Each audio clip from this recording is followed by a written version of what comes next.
Hello, hello everyone. Can everyone hear me? We got some people coming in. We're going to get started in 1 minute.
All right, well, good evening, everyone. We've got a few people that are coming into the YouTube chat now and on Instagram. If you have signed up for our text message alerts, I'm going to just put that in the YouTube box as well as our group chat here. If you have signed up for the text alerts, then you got a text alert and you will be able to join the Zoom meeting. We are asking everybody that wants to come on live and talk on the Zoom meeting. We've got a couple texts that are helping me out. If you want to come on live and join the Zoom meeting, we are asking you to turn your cameras on and to list your name. And so that is how we will, that's how we'll handle that. We're going to have a short meeting tonight. I'm actually going to try and keep these to 90 minutes. Our first meeting was super long. That was our introductory meeting. And we are going to jump right into it. I hear that I am echoing. Do folks hear an echo?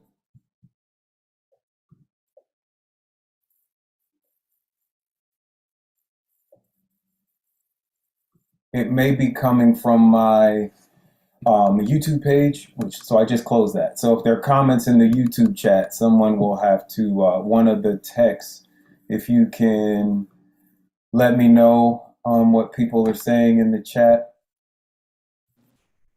We'll, but we'll go ahead and get started. So the first thing I want to do is actually talk with you all about how to see our council agendas. We're going to do that part first.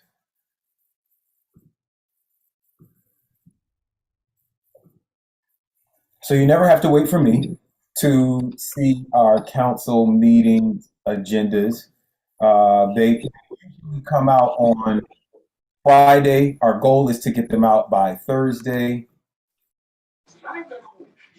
So,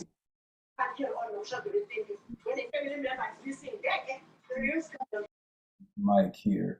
All right, so here's our city website. This is the homepage. A couple quick things about the homepage. Obviously, at the bottom, if you want to make public comments, there's a place to click and go and fill out your form to make public comments. You can fill out that public comment form online. We'll just go ahead and show you that now. So there are a couple public comment rules. The first resident of the city of South Fulton. If you are a business owner, unfortunately, the current rules don't allow for you to speak at our meeting. I think that we need to change that, but that hasn't happened yet. And the second thing is that you can only talk about items that are on the agenda. I also believe that that needs to change, but that is what council has voted on for now. So you can fill out this public comment form, and it gets a little confusing, but if you get my newsletter, which I will send out Tuesday at the latest, there'll be a link. There'll be a link that quickly gets you to where you need to be. But this green link here is for zoning public comments, and there is another link for making comments at the council meeting, public hearing and general comment form, right? So you go here, you fill out your public comment. They ask you, will you be in person, live on Zoom, or just written comments? That's this little last section here. Here's my advice. Technology can be tricky, and we need to work on our IT infrastructure in the city. We don't have good Wi-Fi connections. Our signal has been known to go down. So if you want to make public comments and you want them to be heard by the council and the citizens, and you want to make them in your own voice, the best thing to do is to come to the city council meeting and make them in person. The written comments will not be read aloud. They will be forwarded to council, but they will not be read aloud. And so you don't really, unless a council person responds directly to your written comment, you will not know whether or not they read it. No one else in the city will hear it. You can try to make comments by Zoom. It works most times, but sometimes it doesn't. And yeah. And so the best thing to do is to come and make your comments in person. And so let's talk about the meeting. So under departments, you will see city clerk. If you just click on city clerk, you don't have to go on to any of those sub meetings. You just click on city clerk, and at the bottom of the clerk's page, you will see meetings, agendas, and packets at real time. And so as soon as an agenda is put up for a meeting, it will be here on the website. Again, if you get my newsletter, you will be able to, there'll be a quick link for the public comment form and a quick link for to view the agenda. But it is all coming from here. So when you go to the agenda page, you have to scroll down and you'll see this box appear at the bottom. I don't think the interface is, but I wanted to know how it worked. So there's an online agenda and there's this PDF to download the agenda. I'm going to show you the online agenda because it's a little bit easier to make.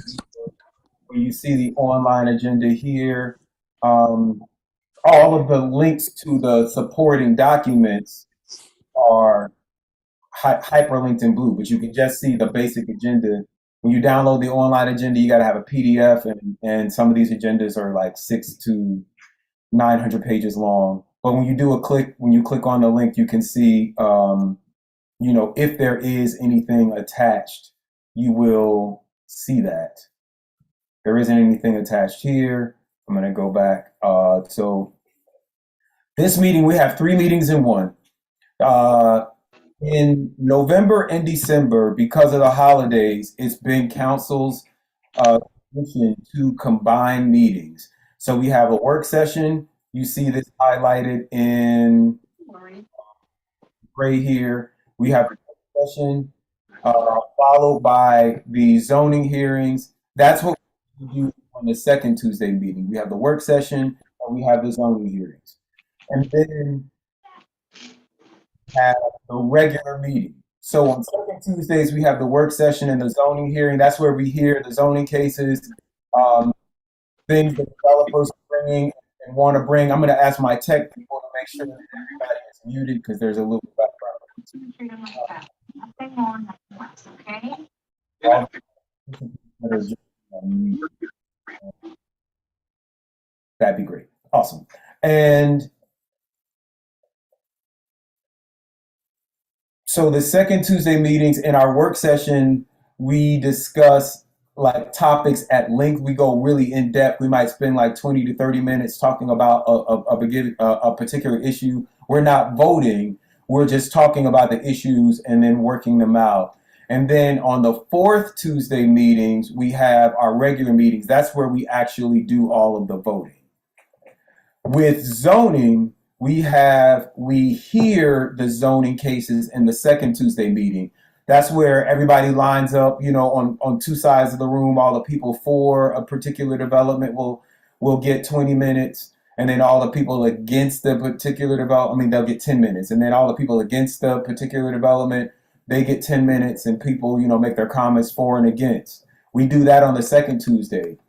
Then on the fourth Tuesday, we actually vote on those items. This is a combined meeting. So we're going to have the work session, and then we're going to have the work session at 4, and then we're going to have the zoning hearings, what we would do with the second Tuesday, where you all get to speak for and against the items. We'll have that at 6 o'clock. And then at 7 o'clock, we'll have our regular meeting, and we'll vote on both the zoning items and all of the other things that we're going to vote on. So you're going to get 2 times to talk at this meeting. The first will be for the zoning hearings at 6 o'clock. I'm going to show you those.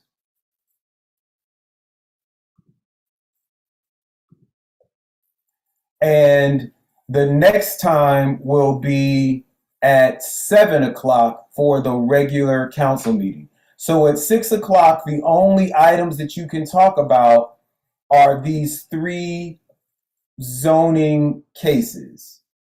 And then at 7 o'clock, you'll be able to talk about all the items on the agenda, the sanitation, the courts, and all of those things. And anything that comes up in the city manager's report, you can, make public comment about that. And that usually covers everything, right? So she will give updates on public works projects. She'll give updates on parks projects.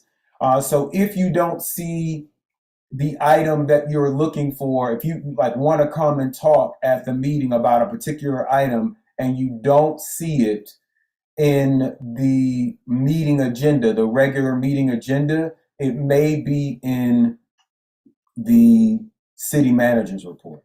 So you just want to listen to that report, and then you may be able to comment about the thing that you're interested in may be discussed in the city manager's report, and then you can talk about that. So there are 2 different public comments.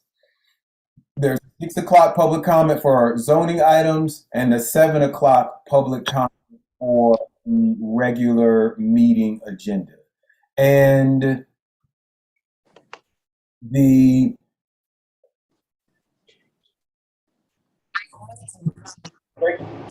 what I want to say about the regular meeting agenda is um,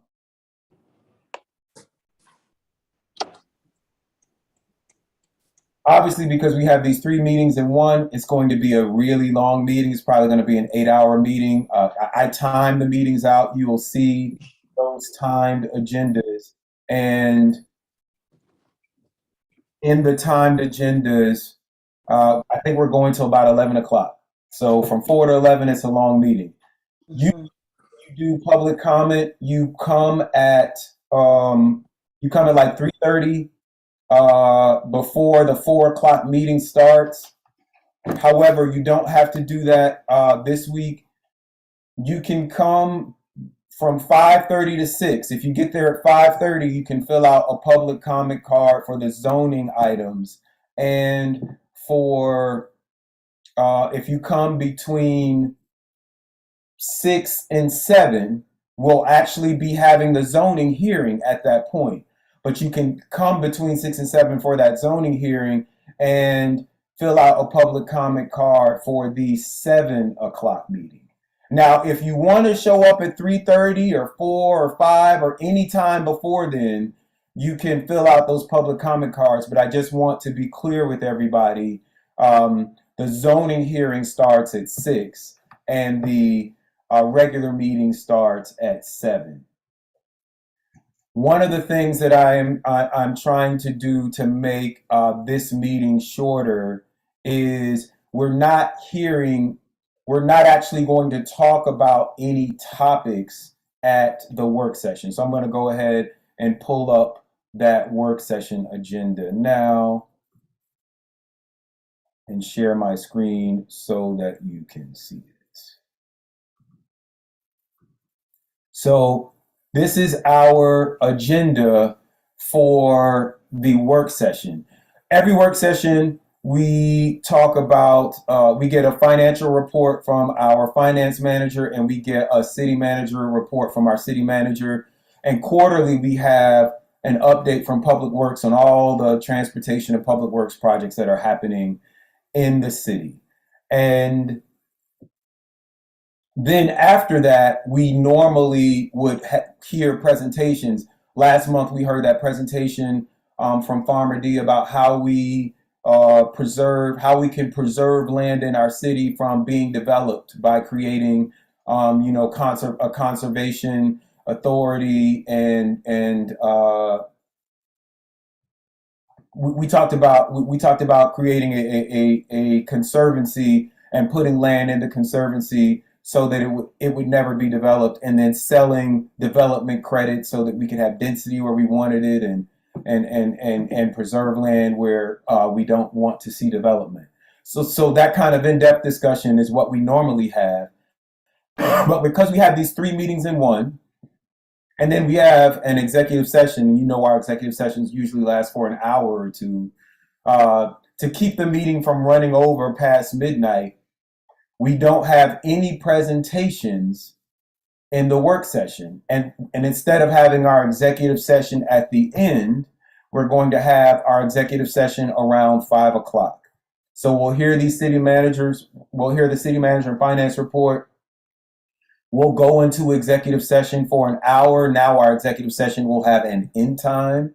Many of you know I've challenged us repeatedly about how long we spend in executive session.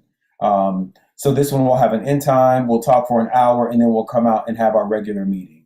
So if you're interested in the finance report and the city manager's report, and you're here for everything, come at 4 o'clock. Come at 3:30. You can fill out your public comment card. But if you were coming for a zoning case, or you are coming to talk about sanitation or some other thing, and you don't want to be waiting around for hours, come at 6 o'clock. Come at 5:30 to get that zoning public comment card.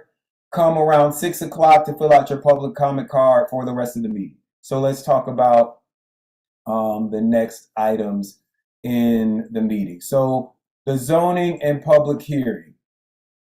The three big issues that we'll be talking about here are there's been a request.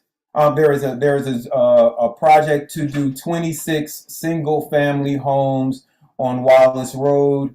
Uh, there may be some people that want to talk about that tonight, so we're gonna get your questions and comments about that. The next item is a warehouse in District 3. Um, it's North Commerce Road and Washington Road, so that area is right on the borderline between East Point and the city of South Fulton. Um, if you're familiar, that's sort of the backside of Camp Creek Marketplace coming over, and actually we can click on it.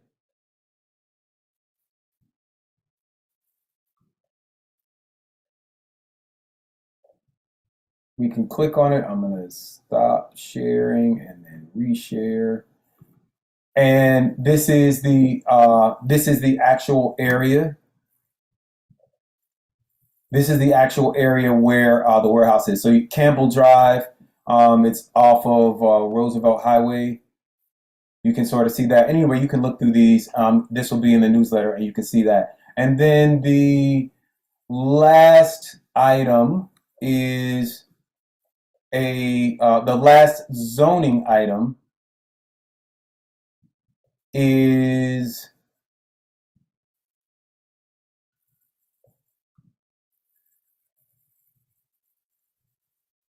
I'm sorry, I have 10,000 screens open.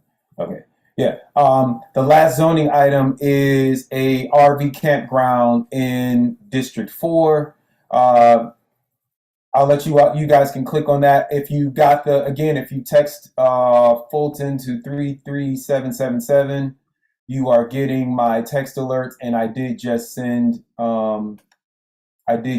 this item. I will try and share it with you right now so you can see it.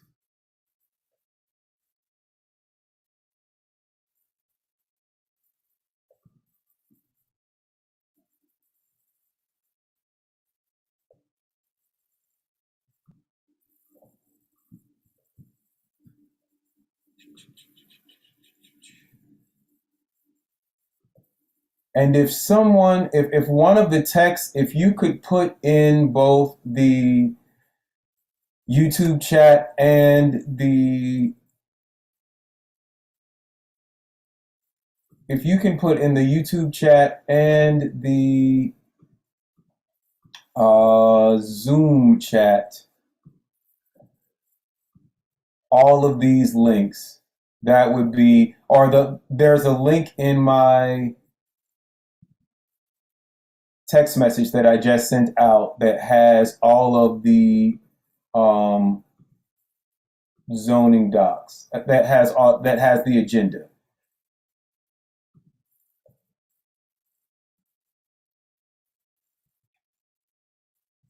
So we're gonna give me 1 second.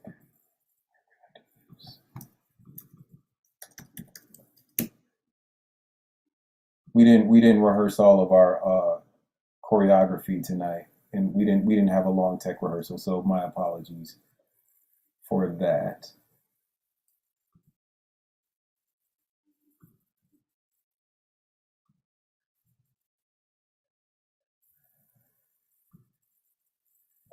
I got it. So I'm putting it in the chat so everybody can see the agendas. These are the agendas for both of the meetings. If somebody could just copy and paste that and put it in the YouTube, that would be great. Because if I turn my YouTube on, there's a little echo. And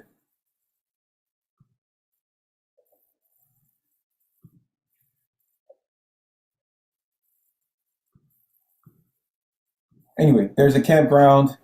You guys can look at it. It's in District 4. There's a warehouse in District 3, and there is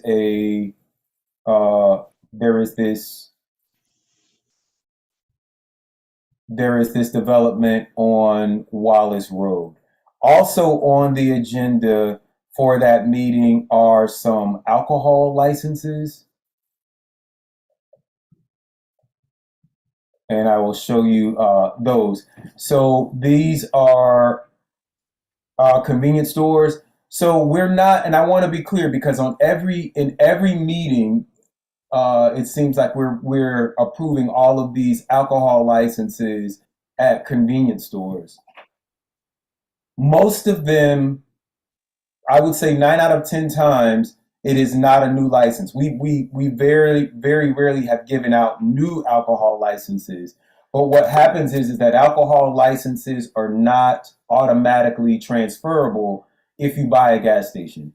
So a lot of these gas stations get bought and sold. You know, they go from a family member to a family member. You know, maybe the father sells it to his children or his uncle or his cousin or whatever. So these are usually not new alcohol licenses, but every time the ownership changes hands, they've got to recertify and get their alcohol license back again. But you can read about all of those. Um, you can read about all of those issues. So let's talk now. I'm going to open the floor up. These are the three. These are the six zoning cases that we have, and then we're going to just have a little discussion about the planning commission.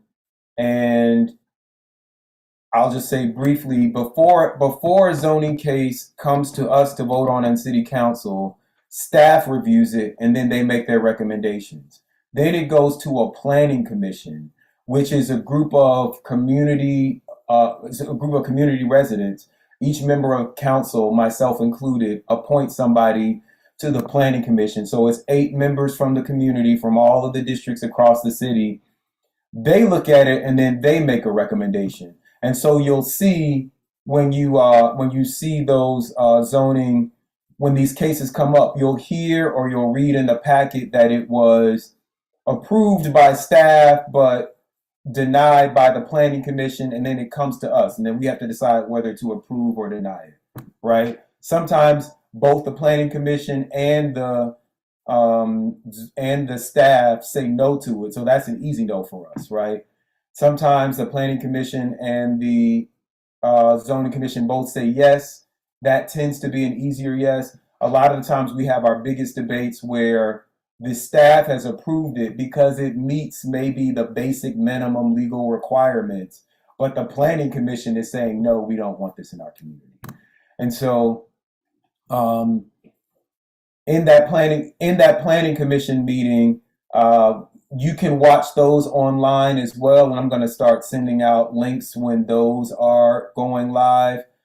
And you can make comments at the planning commission, or folks can ask questions at the planning commission. So that's just another step in the process. And you can visit khalidcares.com to /zoning to find out who all of your planning commissioners are. And so with that, I'm going to open it up. If there's anyone, let's look at the chat here and see if there's anyone that has any questions about, down here at the bottom of this screen, there is a reactions button. So if you look at the bottom, if you're on your Zoom screen on a computer, at the bottom it will say reactions. You can click on that and you can raise your hand. There's thumbs up and all these other things. But if you'll raise your hand if you have a comment about any zoning issues.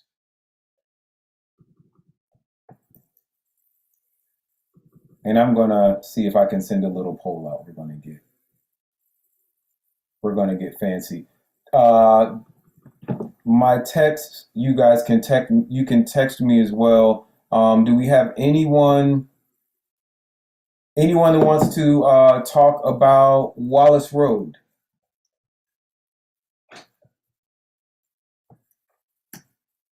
Anyone that wants to talk about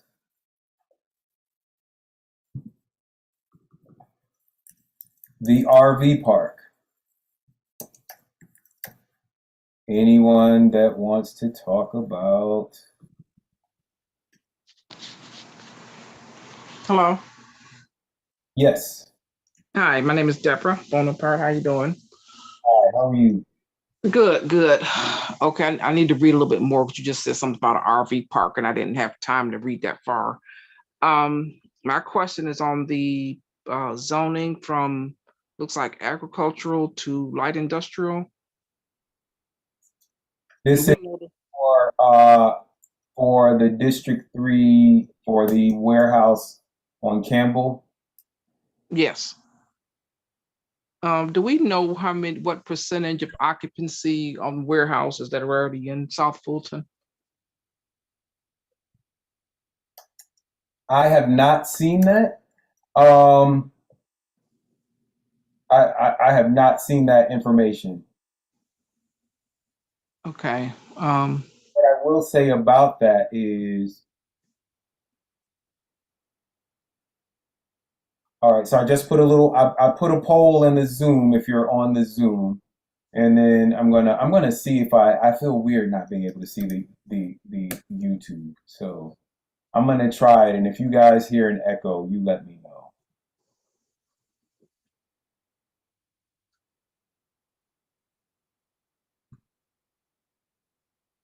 Is there any way to find out about that? The percentage of warehouse occupancy, That is actual occupancy? that is an excellent question, and I am going to add that to my council comments. I will tell you that, or to my questions. um, Give me 1 second.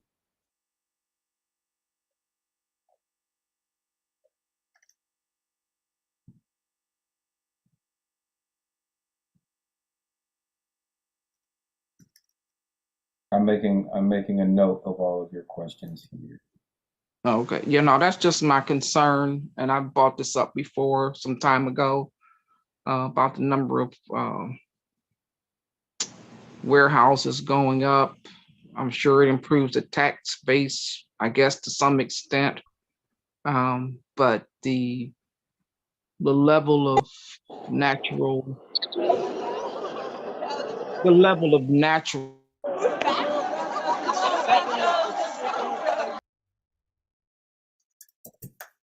Go ahead. The level of you. How I will say this about I will say this about the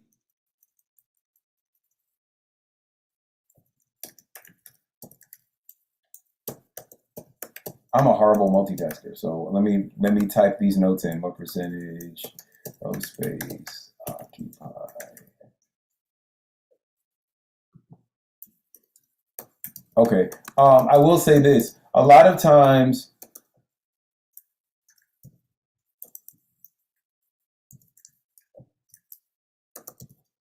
warehouses will be built. They call it being built on spec, which basically means that they have no occupant. They're just building the warehouse in anticipation of the demand.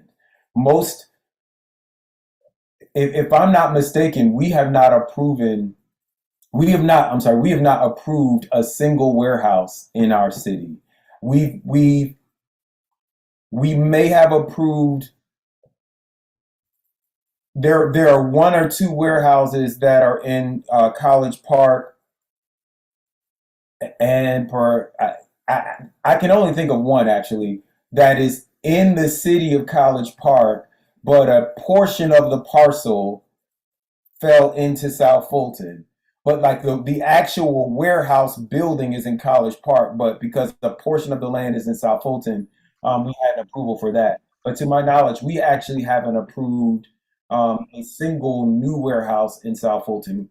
We do have warehouses on Fulton Industrial Boulevard, but I don't think that we have warehouses anywhere else in our city. I'm going to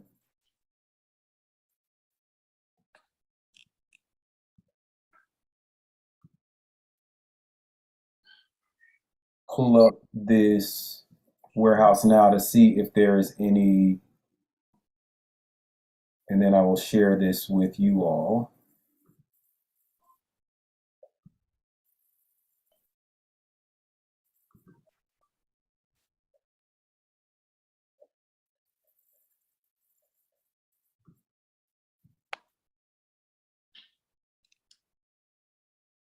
This is a building that is between East Point and it is between the city of East Point and the city of South Fulton. The staff recommended denying it. The Planning Commission also recommended denying it, so it will probably be denied. There's a high probability, right, that it will be denied because both our staff and our Citizen Commission have recommended it be denied. I believe that is the same case for the RV park. I'm going to pull that one up as well.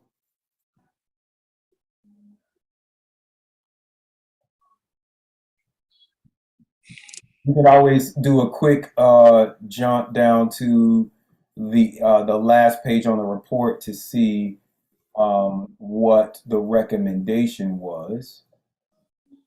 And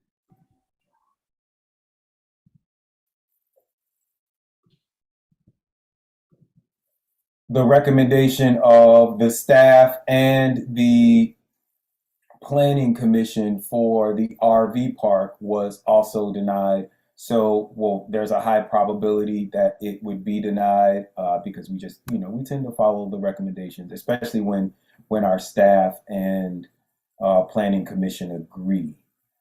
So, I'm going to pull up this Wallace Road item, and then we can look at that one together.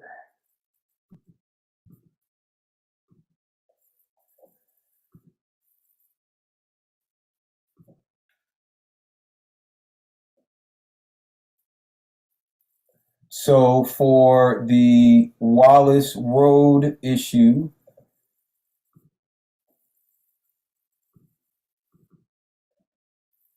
both the staff and the Planning Commission have recommended that it be approved with conditions.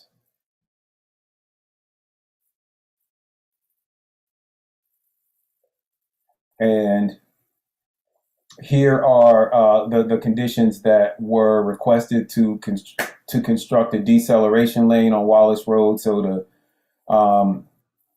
basically widen the road a little bit, so there would be a turn in there, and a tree study looks like it's been proposed. But there'll be at the beginning of that meeting there will be there'll be a presentation from our staff about the project, and they'll go through all of the items. For those of you all who are not familiar with where this is where it is it's right off Campbellton Road on Wallace Road here, right around the corner from Skyview Drive, which, fun fact, is the first house my family lived on when I was born. I was actually born on Skyview Drive here in District 1. And we've got some people that have their hand raised. And I first want to mention that this meeting will be the first meeting for our new District 7 representative, Miss Linda Pritchard. So if anytime you want to say a few words, I see that you're on the call now, Miss Pritchard. If you want to chime in, she will be a part of our meeting, and she will. This will be her first meeting as a councilwoman, so she'll be participating. We have any hands? I saw some interest in the poll for Wallace Road. I'm going to ask my tech people, they're helping out. Who's first? Hey there. Can you hear me? Yes. Go ahead, Ms. Pritchard. Hey, well, good evening, everyone, and good evening, Mr. Mayor, and thank you for having this Zoom, and for everyone that's participating. I'm finding it particularly interesting to get the pre-call because I'm sure I need a refresher and a prep, on a lot of the things that are happening now that I'm off the campaign field. So I'm just really excited about learning about the different things that we have to do business on so that I could give an informed vote from District 7. I did have my hand up because you mentioned something about we've never approved any warehouses in the city. And I guess perhaps I didn't understand how I think it's a Coca-Cola building that's in District 3. And was that an expansion, and that would make it something different and not really an approval for a new project? Is that how that worked? No, that warehouse, which sits off of South Fulton Parkway, is Yeah. in Union City. It is right Oh, up wow. of, it is built right up to the back of homes, of City of South Fulton homes. We had that issue also in District 4 down Roosevelt Highway. There is a warehouse that sits off of Roosevelt Highway that backs right up to some homes in South Fulton. That warehouse is in the city of Palmetto. So, like just a little political education. I'm going to take you all here to khalidcares.com/101. This is just the fastest way I know to get to our city map. So when we became a city, that didn't go where I wanted it to.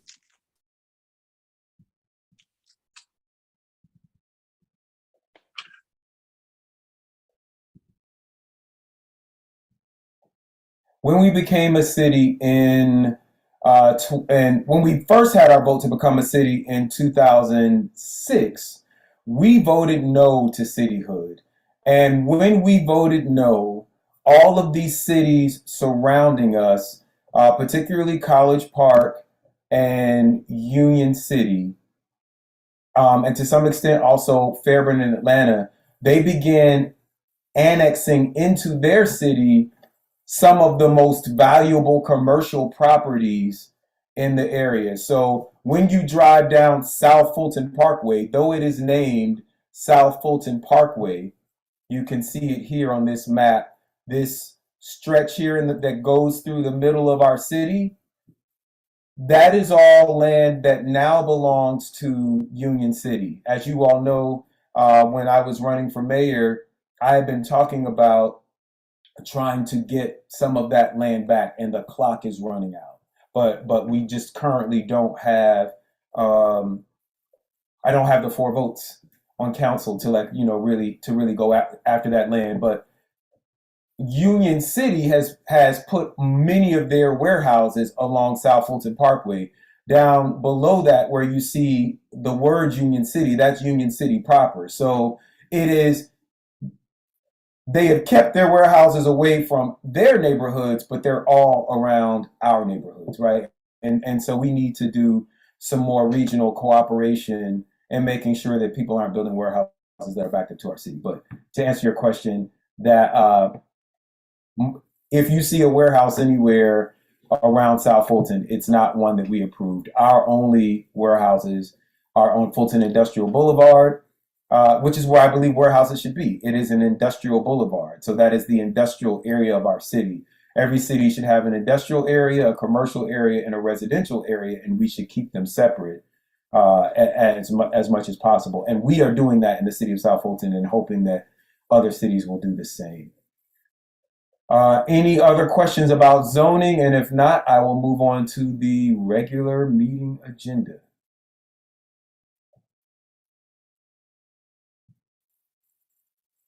I'm going to ask you again. So at the bottom of the screen, if you are on the computer, at the bottom of the screen, there's a reactions button. You can click on that, and then you'll see the option to raise your hand. You see how I just raised my hand there? It'll move you to the top. That same button, you can lower your hand. All right, I see Mr. Demand. I'm going to ask you to turn your camera on.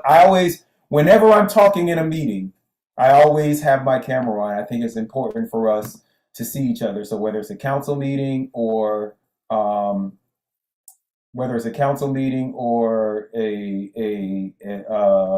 town hall like this, I try to have my camera on. All right, so Mr. Demand, I'm going to ask you to unmute yourself. Okay, I just have a real simple question about the warehouses since this came up. A woman who was speaking a few minutes ago mentioned the addition to the tax base that comes with warehouses. And can you tell us what, if any, positive impact, fiscal impact, having these warehouses, which are so unpopular, come to South Fulton? Is it really worth doing? Or can we say fiscally, numerically, that it's just really kind of a waste compared to having the natural resources there and the quality of life of not having a warehouse right next to our neighborhood? So the warehouses that are next to the neighborhood, we don't get any money from those because those are not in our city. I can say for the warehouses that are in our city on Fulton Industrial Boulevard, we do get, millions of dollars in tax revenues, not only on the land, but sometimes what is actually, in the warehouses themselves. We did do a tax exemption or a tax deduction, so people don't pay taxes on the inventory in their warehouses at the rate that they do in other places. But that is where we get, we do get that money from the city, and so I think that warehouses in an industrial district, can be a good thing. Um, a lot of our city of South Fulton businesses may keep inventory in warehouses for their businesses, right? Backup inventory. They may be producing items. We have a young lady that produces wine here in the city of South Fulton. She has a warehouse on Fulton Industrial Boulevard, and she manufactures, the wine there, and keeps, the inventory to send to people or to sell to people here in the city. So I think they do have some positive impacts. Miss McCoy says there seems to be a lot of hoping that other municipalities don't build warehouses so close to residential areas. What is actually happening to work in concert? So we do, myself and other members of council have gone to city council meetings in other cities and spoken against warehouses. I believe there was like a battery warehouse in College Park. The District 3 councilwoman and several City of South Fulton residents went and spoke out against those. And I have spoken out, or I have requested that the city of Union City not build some of the warehouses that were built. They don't always listen. They don't often listen. And, at that point, I think that we might have to take some more aggressive action.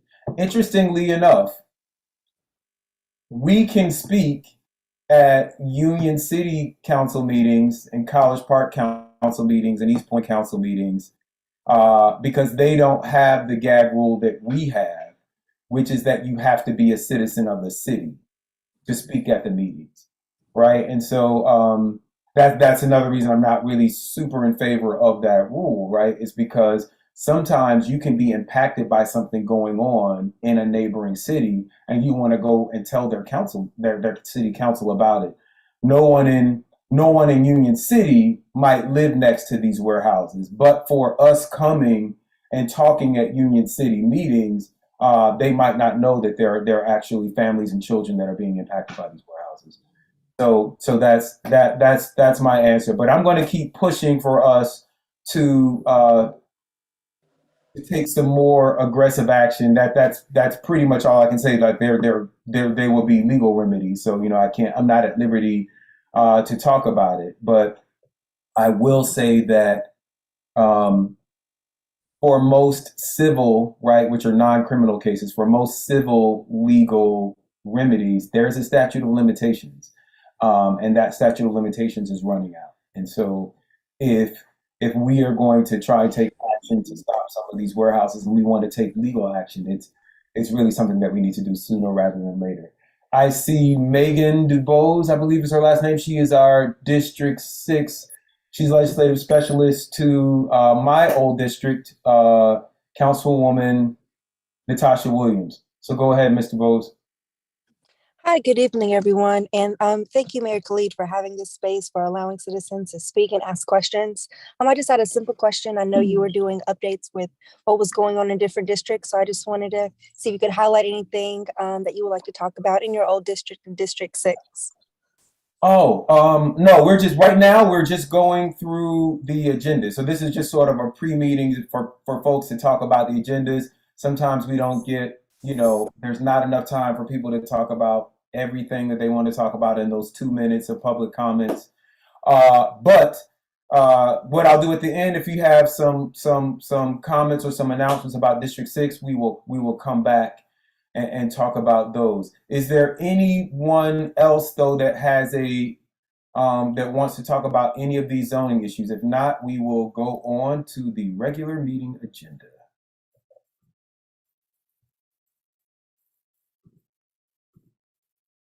All right, seeing none, hearing none, let's talk about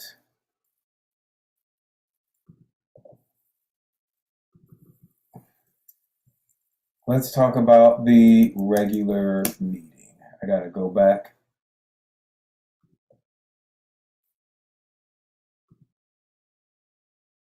Let me see if I can just hit the back button. No, that doesn't work.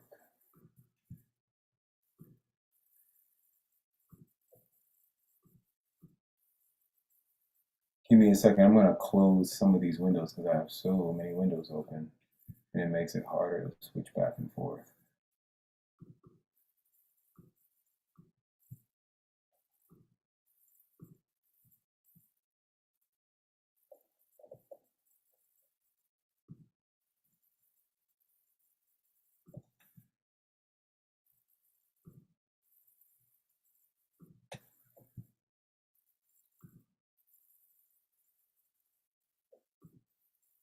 Give me 1 more second.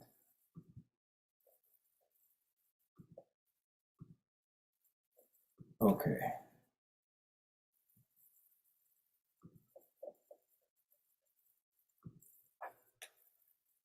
Regular meeting agenda.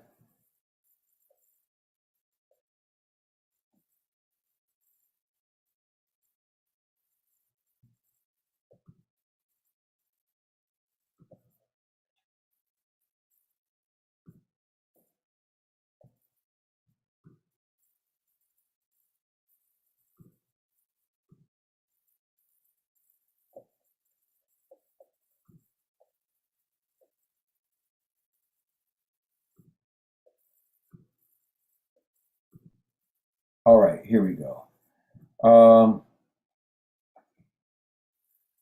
I've already, Councilwoman Pritchard, I've already asked the clerk to make the change.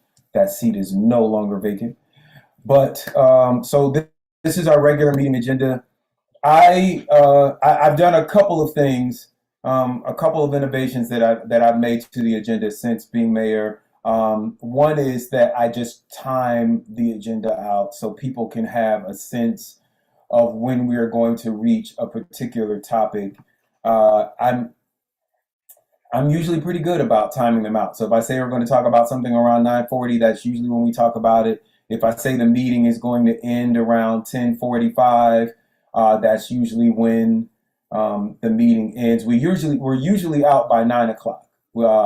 But because we have these 3 meetings in one, and we're not starting the regular meeting until 7, we're going to go a little bit longer. The other innovation is that I try to group items by topics so that we are talking about related items at the same time. This helps not only with the flow of the meeting and for people to sort of understand what's going on, but it also helps us to think a little bit more interdisciplinarily, like to think about how one thing relates to the next thing. So under the old mayor, we might talk about a public safety item is item number 1, and then not talk about another one until like item number 13, and not see how one might relate to the other or how much we're spending overall on public safety in a particular meeting. One of the innovations that the city manager added is that whenever we are spending money, you will see, I'm going to take item 18, for example, you will see at the, I didn't mean to click on that. You will see where the money is coming from. You can see the highlight there. You'll see where the money is coming from. Let me try it one more time again. There you go. You can see how much money we're spending and what funding source we're coming from. This is coming from the T-SPLOST, the additional percentage of sales tax that we have for road projects, right? And so I think the two biggest items, and this is what we're just going to focus this last hour on. I'm gonna get you guys out by 8 o'clock. I think what the two items that I've received the most feedback on, but please, we put this link in the chat, and I believe that it is also on the YouTube page. Let me just make sure that it's up there. You can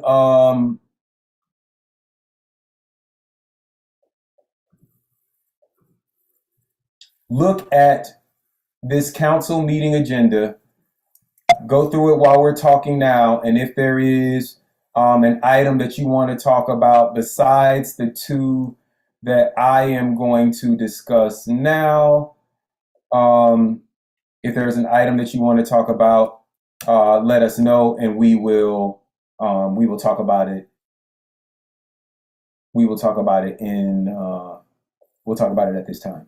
So the two items that I anticipate there being the most interest in, just because these are the calls that we've gotten in our office, are for, and I also, one of the things that I also try and do is put the items that I think people want to talk about the most at the top of the agenda, right? So that if you go to some other city council meetings, it's kind of a traditional thing to do in politics, to put like the most controversial item at the end of the agenda, so that, you got to wait up until like 10 or 11 o'clock at night to figure out, 4 or 5 hours into the meeting.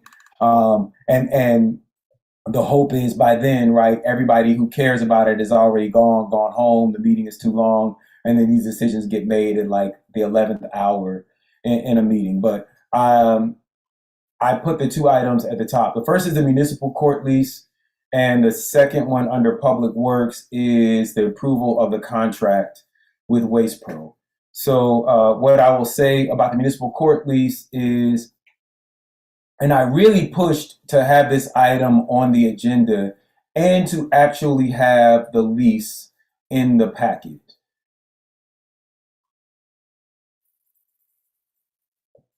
I know that our council meetings are not just for mayor and council. They're not just for mayor and council and staff. They are for mayor and council and the citizens.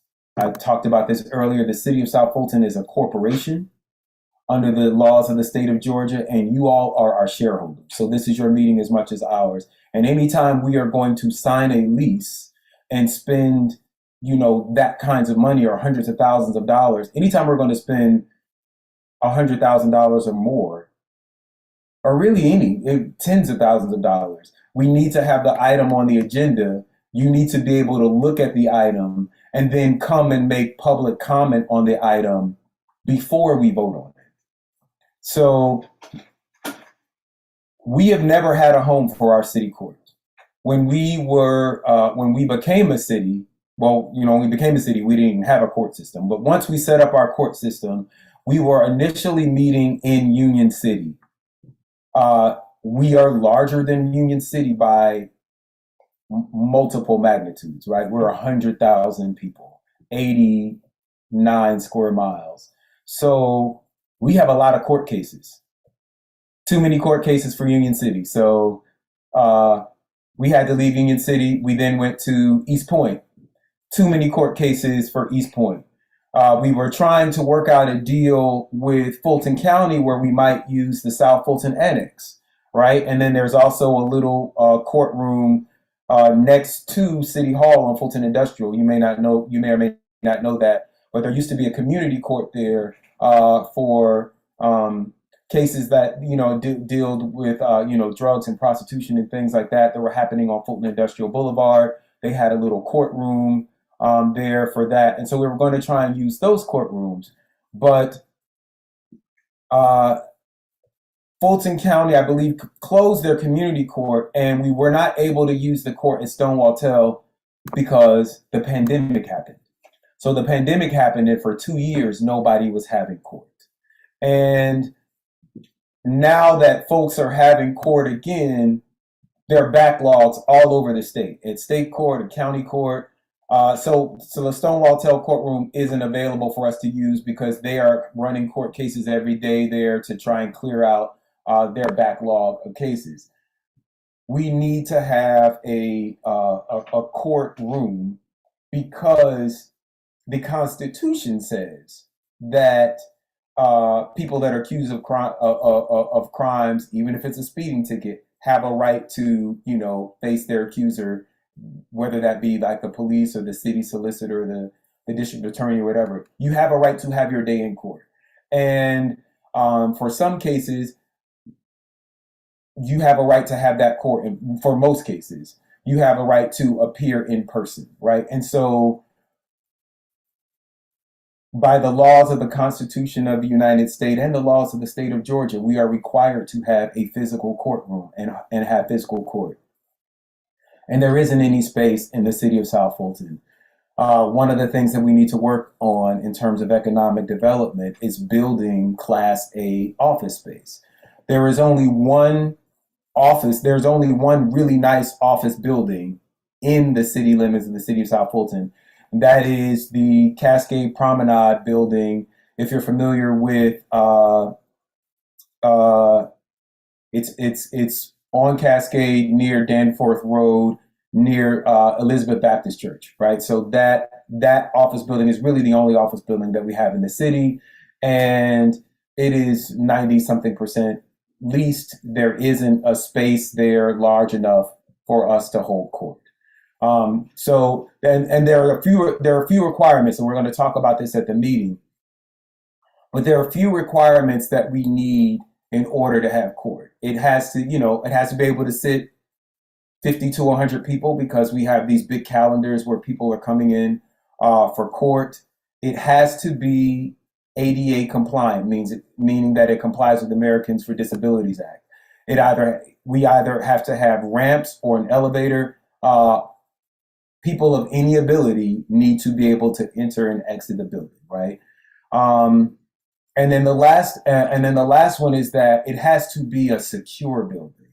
Obviously, we have a judge that is levying fines up to $1,000 or $1,000 per instance, so maybe multiple thousands of dollars. And people are not always happy about fines or speeding tickets, right? And so we need to make sure that our judge and our court staff, the clerks, the solicitors, and even the public defenders sometimes that they can enter and exit the building safely, that they have their own separate entrance. If you've ever been to court, if you've ever been in the parking lot, you will never see the judge in the same parking lot that you're in, right? They have their own entrance to their own parking lot. So there are not a lot of buildings in the South Fulton County area, let alone the city of South Fulton proper. There are not a lot of buildings that fit that description. We do have some warehouses on Fulton Industrial Boulevard that could be retrofitted to fit that description, but we would have to spend tens of thousands of dollars building those warehouses out, and we don't own them. So we'd be spending tens of thousands of dollars to build out a facility that we would then rent, that we don't own. You all may remember I was very against that in 2019. We were going to rent out the old Ingalls Plaza and spend upwards of $100,000 designing it and building it out, and then we were going to rent it back from the person after we're spending all this money. So we don't want to do that. We have found the most affordable option that we have found that matches all of those criteria is actually and in an office park next to the Social Security Administration building. So if you're familiar with the Social Security office off of Camp Creek Parkway, is right next to Camp Creek Marketplace, or it's right across the street from Camp Creek Marketplace on Commerce Drive. We found a space there. It's $10,000 a month, which is actually a really good price for that space. It's built out and ready to go. We would not have to do a lot in it, and there's security for everyone. That building is actually in the city of East Point, so our court would not be inside our city, but it's about a mile from our city. It fits all the criteria. And then a fourth criteria, which I felt was very important. It's not necessarily a legal criteria, but I feel is very important. It's on the MARTA line, right? Because not everyone has a car. And in fact, sometimes when you have tickets, right, your license has been suspended, so you shouldn't be driving to court.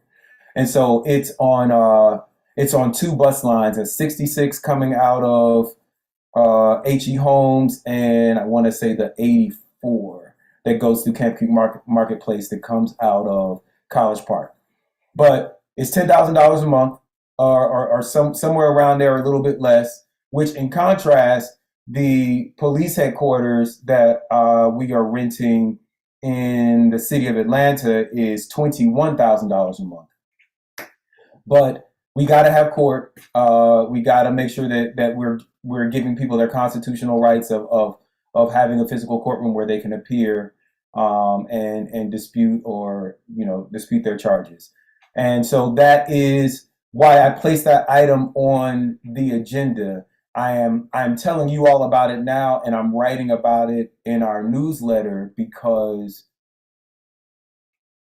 what I don't want to happen is that we go into executive session at 10:45 or 11, and we approve this court lease, which none of you have seen, right, for this building, which none of you had heard about. And so I want to make sure to put it on the agenda and have some conversation about it. And so I want to have a little conversation now and hear what you all think about what I just said. So we're going to go to the Zoom chat. Raise your hands. Raise your hands. We'll bring you on camera and we'll talk about it. And I'm also going to read some comments from the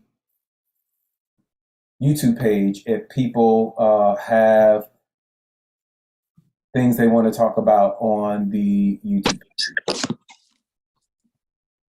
I don't see any comments on the YouTube page.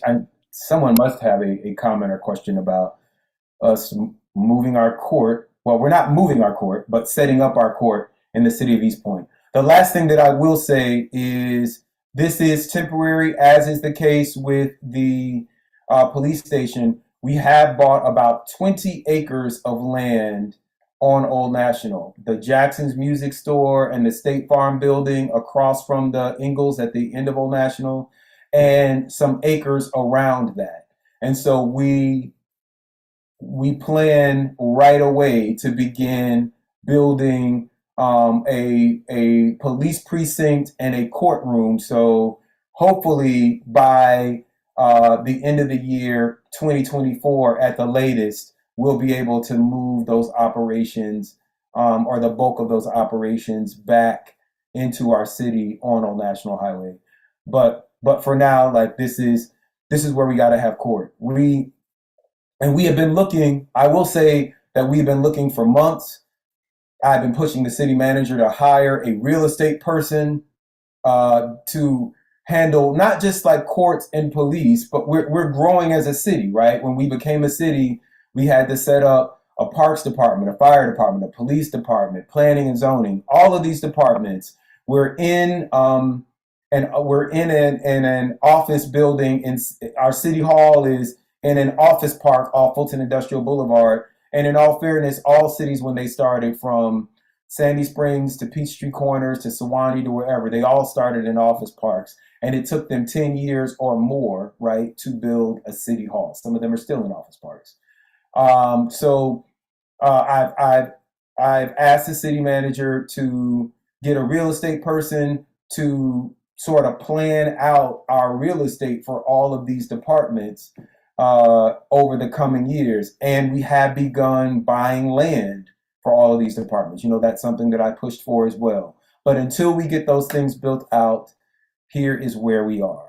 And with that, no one has any questions about courts? Mr. Jiggis asks, could we not use the Southwest Art Center?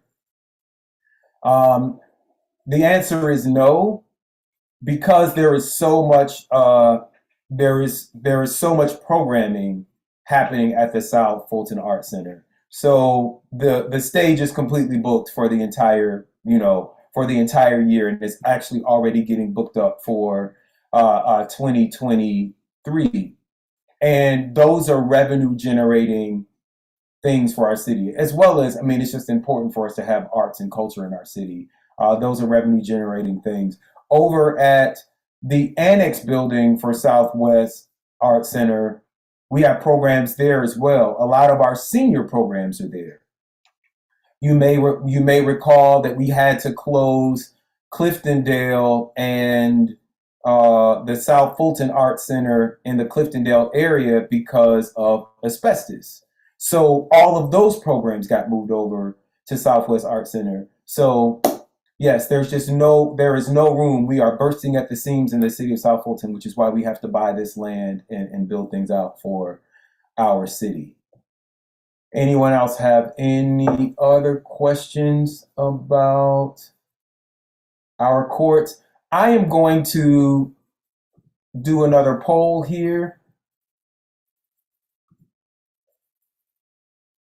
I have shared the results. Can you all see the results of these polls? Does it pop up?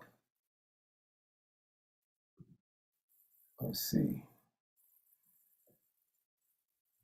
It should pop up on everybody's Zoom, but I am going to do another poll here as soon as I can figure out.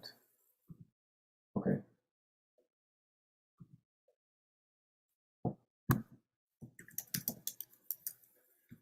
I'm not going to ask if you are in favor, because I know no one's in favor of us moving our court outside of the city, but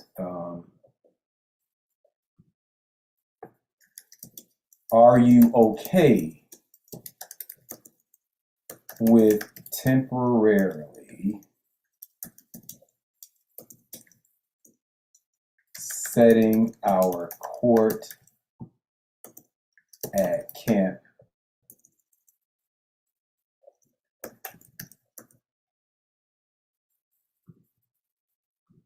Are you okay with it?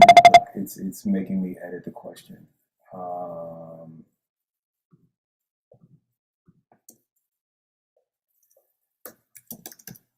you okay with the temporary Camp Creek court?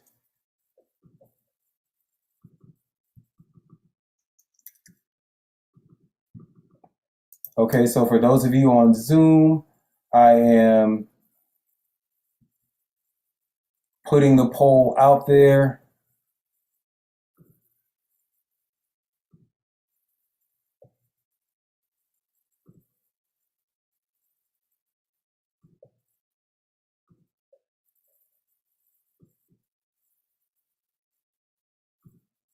Do you all see that question?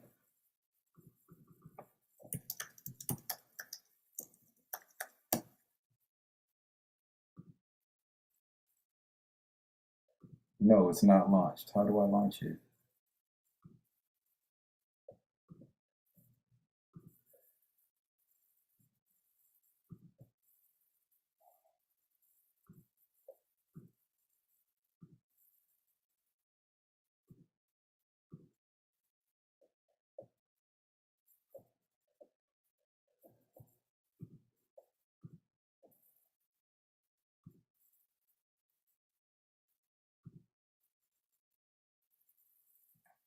All right.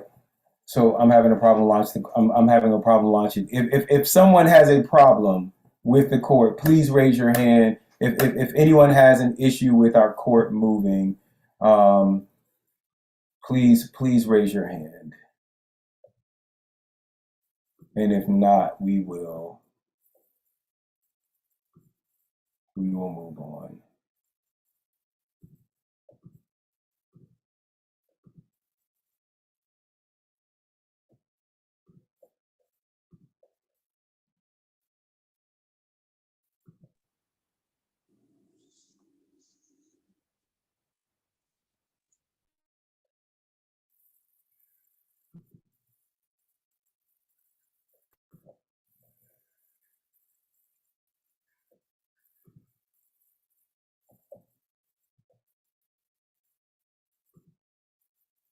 All right. Well, got some hands raised. All right. Nick Farr, if you don't mind, turn your camera on so we can see you. Go ahead and ask your question about our course.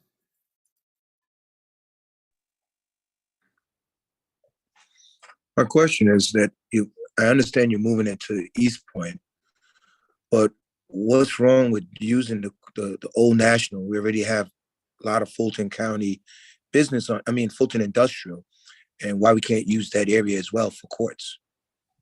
So again, we did search for months for a place that would fit the bill for all of these things, right? Remember, it's got to be able to house 50 to 100 folks for our court calendar. It's got to have a separate and secure entrance and exit for our judge and our court staff. And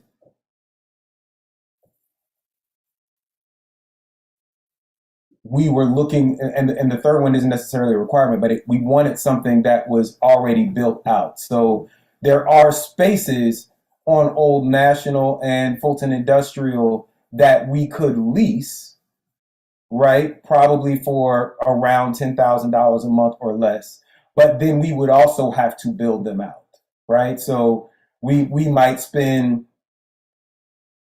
$30,000, $40,000, $50,000, maybe $100,000 if it's a raw space to build out a courtroom. And then we would still, after we spend all of that money, have to rent it out. So this was the most affordable option, the most affordable temporary option that we found.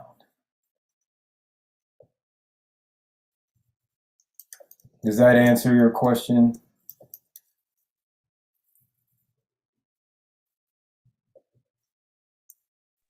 Yes. All right. And we do have to vote on this. So there may be, there may be some council members that feel like we're already renting a, police thing in Atlanta for $21,000 a month. We don't want to do it for anyone else. And so we may not have 4 votes on council for it, and we would continue our search and maybe lease a space in the city and build it out. Again, we would likely spend more than if we did this 4 years, $120,000, right? We would likely spend more than $120,000 in leasing and building the space out. But if people feel strongly like I'd rather spend more money and keep it in the city than having it at Camp Creek Marketplace, which is really about 1 mile outside of our city, if it doesn't pass, we'll have to keep that going. But the clock is ticking, and we do have a constitutional responsibility to set up a court. If we, I spoke with folks I spoke with our court administrator who runs our courts department. If we sign the lease on Tuesday, it is not likely that we would be ready to hold in-person court there until February, because there's a whole bunch of stuff that you have to set up on the back end. We have to print new ticket booklets. When someone gets a ticket, It says where you appear in court.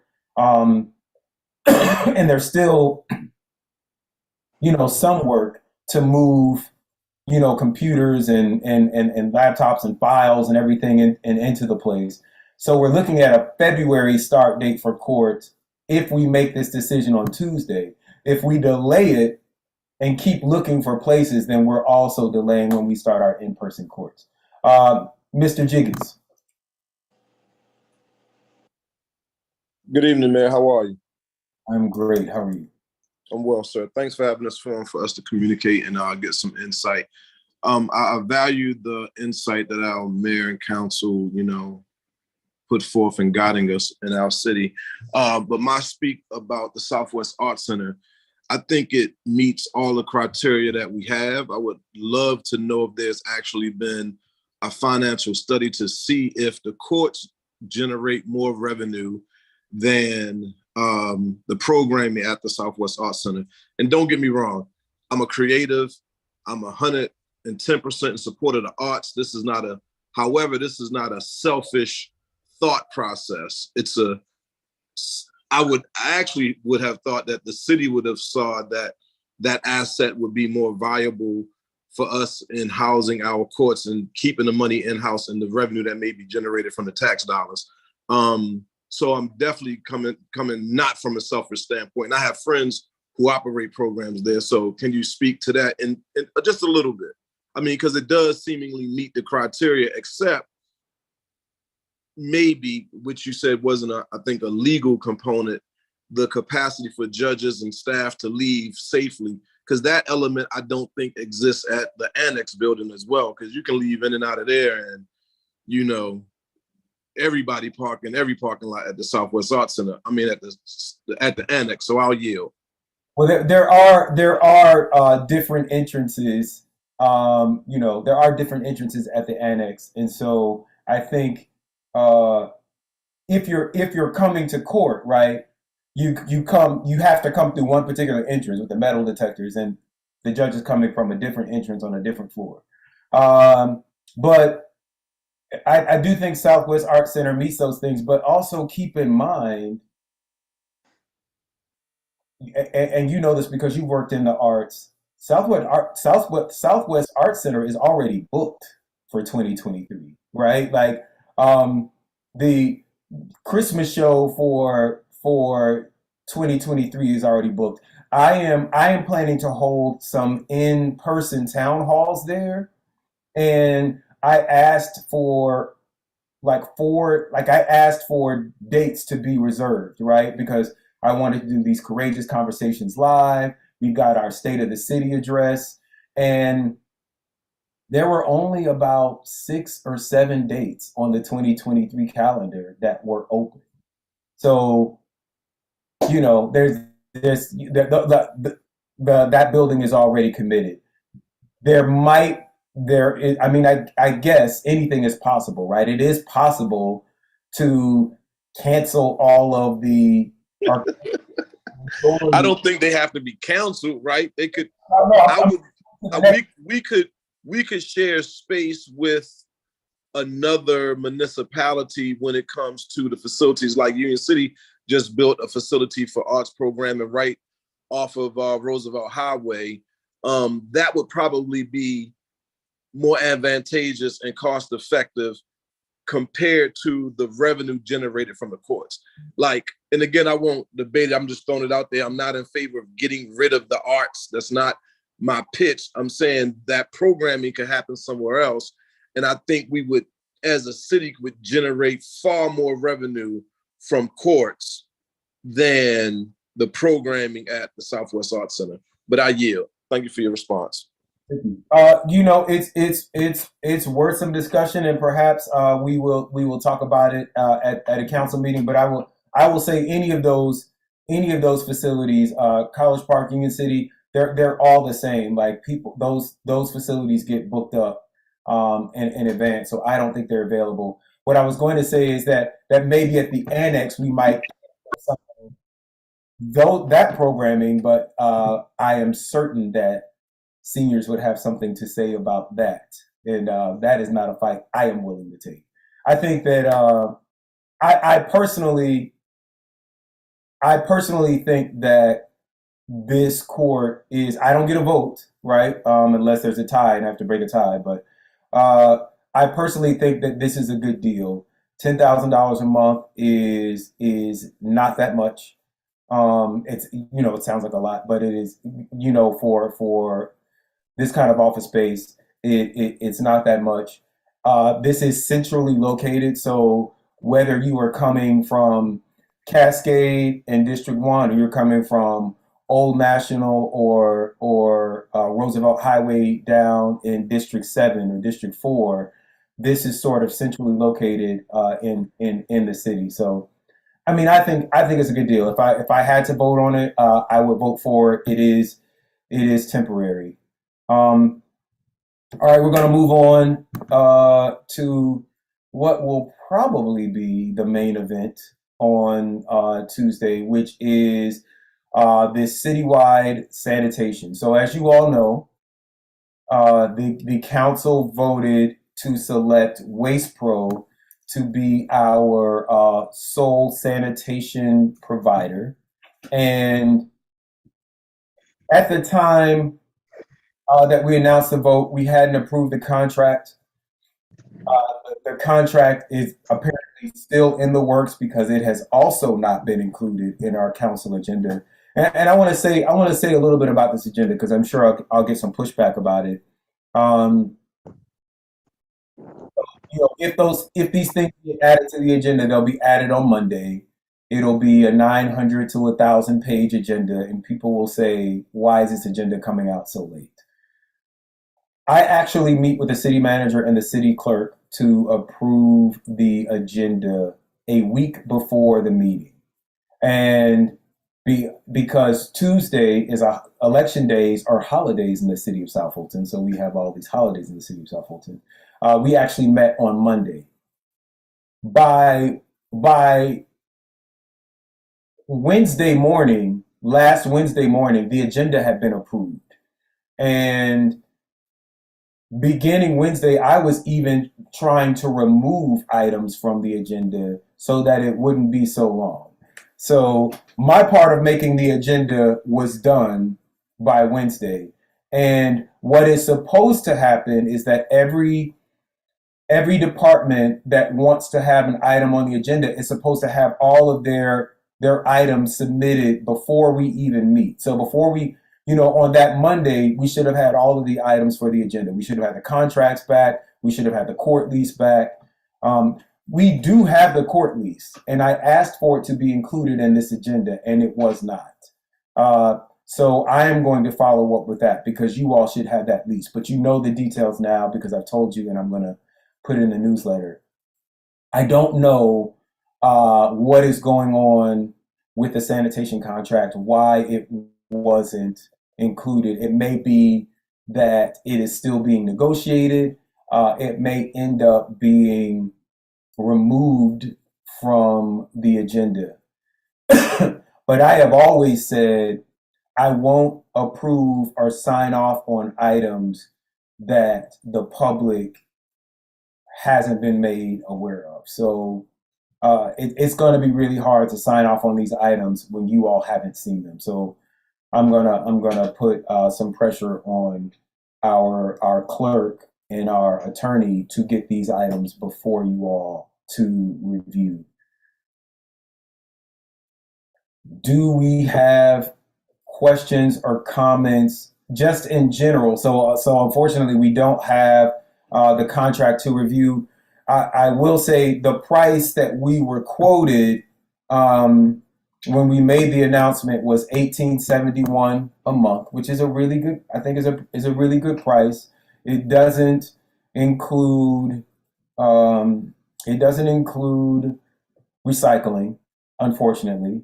I'm going to keep pushing for us to recycle as a city because I think that it is important, and everything that we don't recycle ends up in landfills, and most landfills are in communities of color. So it ends up in our backyard when we don't recycle it. We really need to get our recycling up.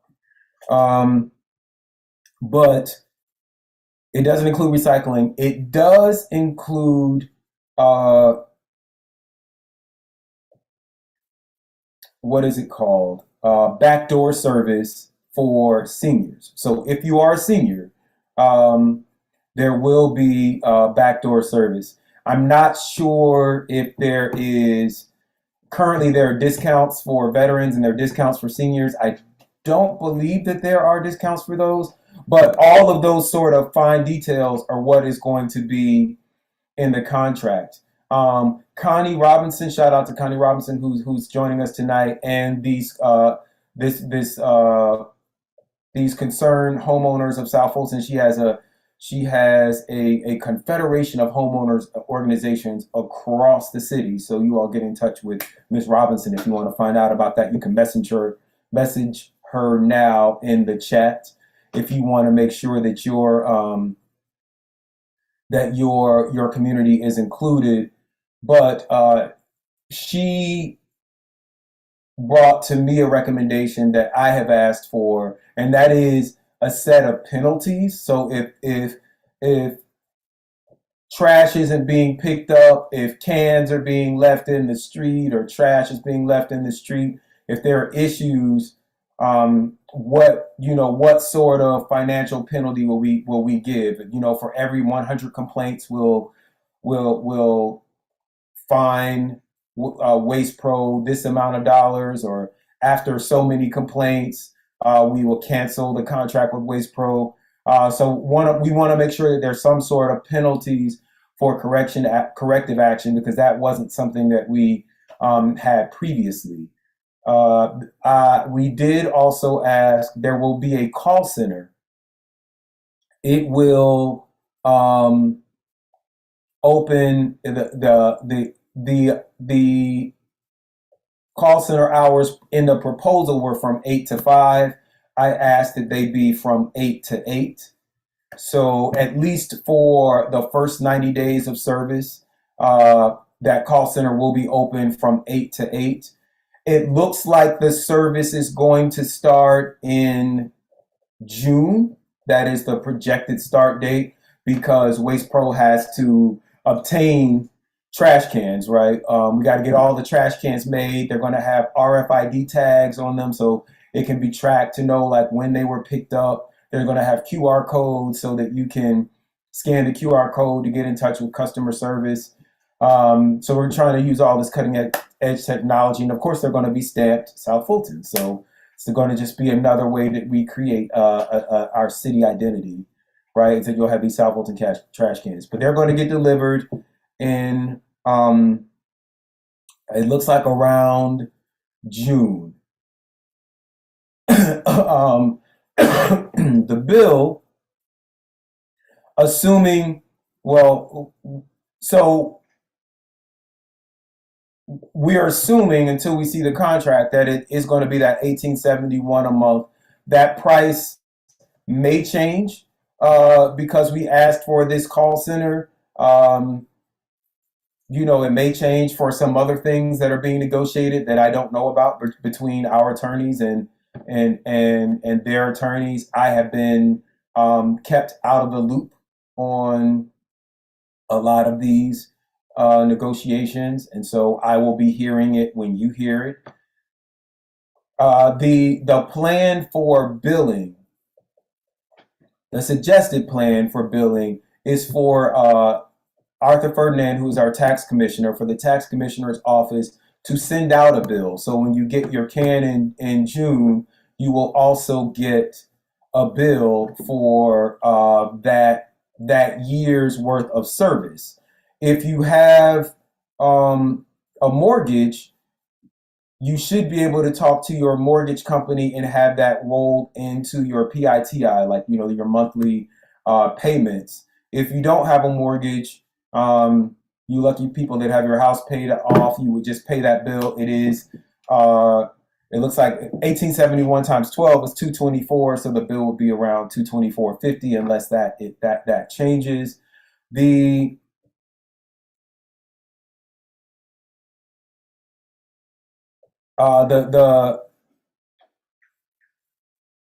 What else? I want to say something else about that. I want to say something else about this bill. I can't think of what it is. I am myself and Dr. Rao have expressed some concerns. We heard from the audience, right, that obviously if you don't pay a tax bill, a lien can be placed on your home, and you could lose your home. But I spoke with Mr. Ferdinand personally, and he assured me that the way that the lien process works is they don't send the liens out like, you know, if you the bill is in June, if you haven't paid your bill by July, he's not going to put a lien on your home, right? There's like, he waits 6 months, and then legally they can't collect on the lien for another 6 months. So no one would have a lien placed against their home, or be in, no one's home would be threatened with foreclosure unless you were a year or more behind in your trash bill, right? A year or more behind. I do still have some concerns that someone might lose their home for a $224 trash bill. I have strong concerns about it. And Dr. Rao asked for the city manager to bring back other possibilities for billing besides placing it on the tax bill. And so those are things that we will hear about. And with that, I am going to take some questions. I'm going to start with Ms. Dexter. Hold on, let me see. Oh, yes, you can hear me. I was trying to get off of. Okay. Hi, Mr. Mayor. Thank you so much for allowing me to speak. So with regards to the actual trash migration and this new process, you spoke about this at maybe 2 council meetings ago or 2 sessions ago about having the QR code obviously on the individual cans and making sure that there's a way for us to provide feedback. I would encourage the city to get in front of the questions that are coming. There has been a recent article that was written with regards to the fact that GFL was going to, if you were behind on your, existing account, that your trash service would be cut off for the 6-month period. And then there's a lot of back and forth. I would encourage the city to create some sort of like landing page on the city website that kind of answers the question, some of these FAQ questions, as well as create some sort of, here is the process, just kind of like a timeline. Here is where we are. And every time that we make a move with regards to this negotiation, that it's communicated and it can be easily accessible. Things can get lost in translation. You all are doing the best that you can, and it's going to be a full process, but the documentation and the communication to me needs to be very explicit and plain and very easily accessible. So that's just my comment. Thank you so much. Thank you. Thank you for that. So I'm going to share my screen and show you that we actually do have a little something, and we will definitely expand. I think a frequently asked question sheet is super important. But here I'm on the City of South Fulton website. If you go to the bottom here, you will see this statement on sanitation service. I will say that in the beginning,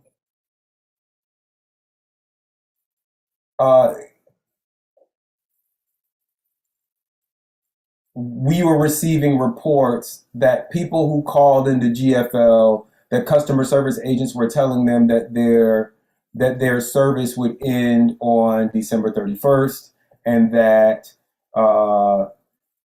their service would be canceled.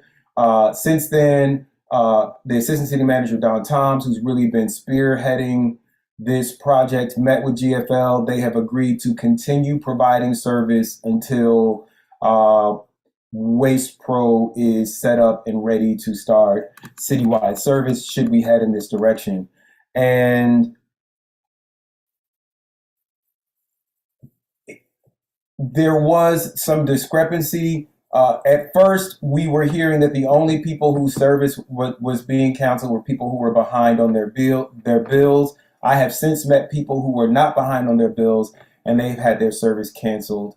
I have a good friend. She is the star of The Wonder Years. She plays the mom on The Wonder Years. She and I went to high school together and grew up on Old National, and she has since moved back elsewhere in South Fulton.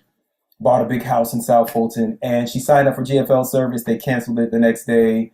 She was like, Khalid, who can I sign up with? And so she signed up for, she wanted to sign up for Waste Pro, but they weren't taking any new signups until this contract is signed.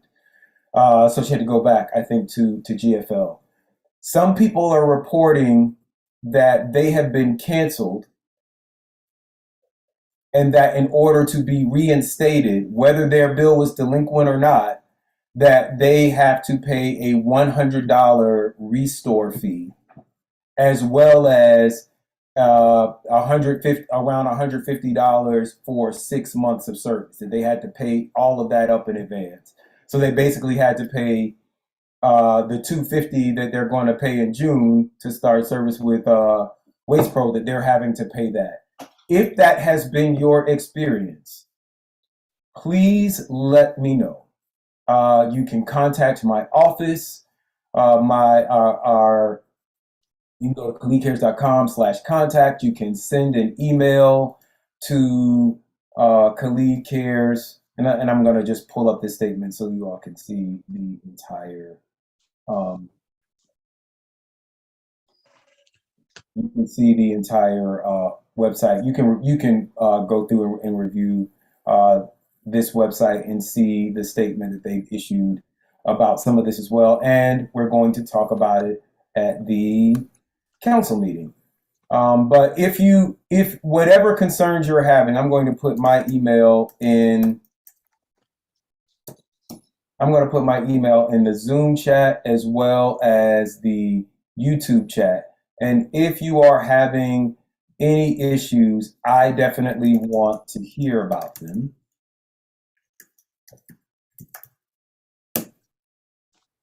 And right now, I want to hear from people who want to address the sanitation issue now. So, Ms. Robinson, you're up. Thank you. Good evening, everyone. Also, I'm going to put my name and group name in the chat. But what our group did was we solicited other municipalities for determining what type of sanitation services they got when we heard that the city was going to the one source sanitation.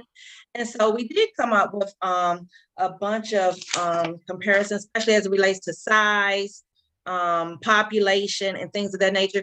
And our city is saying one source sanitation, but really the only people that are being one source is the residents, which where's the rest of the plan? It seems like there's still so many gaps in the services we're able to get from our selected providers and those that the city is trying to push off on us. And so I think until some of those questions get answered, we definitely do not need to move forward with a one source. Now, that's my opinion, but as well as that of others that I have talked to and heard from, as it relates to consequences and things of that nature, we were asking the city, hey, look, why can't you enforce these type of consequences on our current vendors if they don't provide service or we're not satisfied with the customer service? We do have the ability to select different providers, but where's the city responsibility in trying to ensure that your constituencies get the services that we're paying for, not go and run off and create a whole nother problem of sanitation issues? Because even when we talk about this $18 price, we already know it's incomplete. We're not getting all of the services that we currently have, and the contract is still under negotiation. Yet we haven't even been able to see it, but there might be a vote on it on Tuesday. So what's the time frame in terms of when you provide this information, when we can assess and absorb the information and give you some feedback on it before these decisions are made? I mean, a day before the meeting is not sufficient time for people to really go through it, not even the attorney, because in many meetings, The attorney will sit there and say he hasn't even looked at stuff. But we're making decisions. We being our counsel is making decisions on things that impact us that they haven't even heard from the people on, or even if they have heard from the people on, they haven't really done their due diligence in following it from A to Z. We have a one source sanitation, just like with GFL. They said, oh, they're not going to continue service after the end of the year until, the city got involved after the news release to try to renegotiate some terms with the vendors in order to continue providing services. But if we go with this one source sanitation, what's plan B if this one source provider does not provide services sufficiently? Because as of right now, what I've seen, they're the ones going to be running the call center. So where does our feedback really go in terms of the city getting it and being able to make a difference? And then what are the criteria for the city even making the difference? Is it one customer complaint, 100 customer complaints? Where are all of the ground rules as it relates to that? There are still so many elements of this plan that needs to be flushed out. I think before we move forward, we make a lot of big money decisions that impact our population, and they're not in the best interest of our people, specifically the tax commissioner billing us for sanitation separately. I yield. Thank you so much for that. I do agree that we've rushed into well, let me say,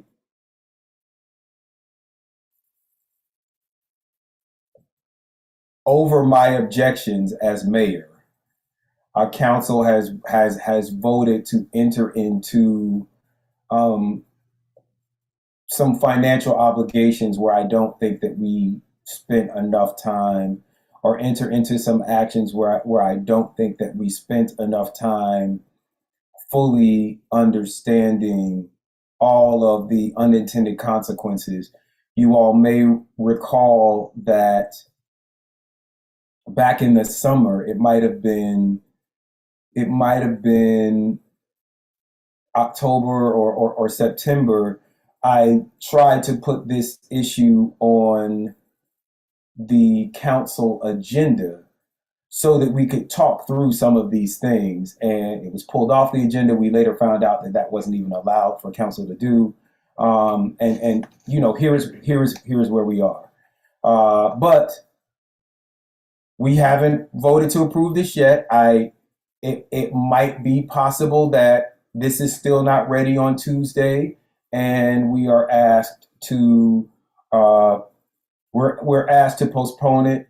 If we are I will say that in speaking with Mr. Ferdinand, if we are going to place this on people's bills, if we're going to place it, if he's going to create a tax bill, he needs time, right, to set that up and to train his staff and send it out. And so he's requested that no later than February, we sign an agreement with him. He really wanted it in January, so that he could have the bills prepared and sent out for the sanitation. So your guess is as good as mine about what is going to happen on Tuesday. I do want to address some of the questions that we had in the YouTube chat, and I will let folks know if you're watching, if you're on the Zoom, and the link to the Zoom is also in the YouTube chat. You do have to have your name and face to come onto the Zoom because we don't want to get Zoom bombed by any crazy folks. But if you join the Zoom, the poll is now up.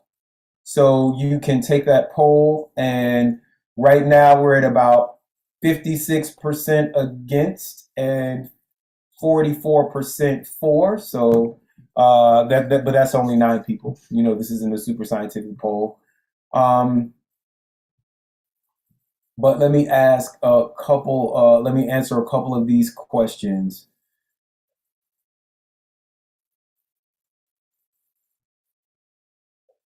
What about backdoor service for folks with disabilities? I'm sure that that will be included.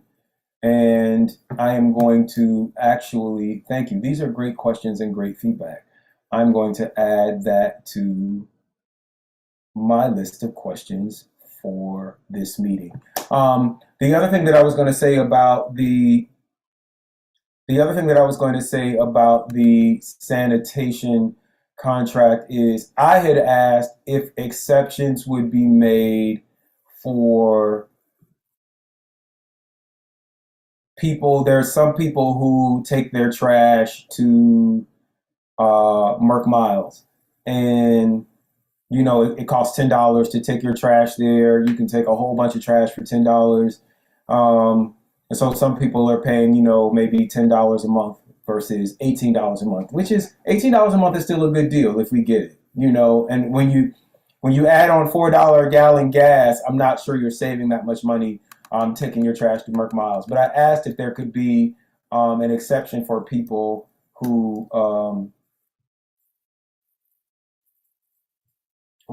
took their trash to Merc Miles, and there's no exception included right now, but that is something that might be debated. Will there be backdoor service for those with disabilities?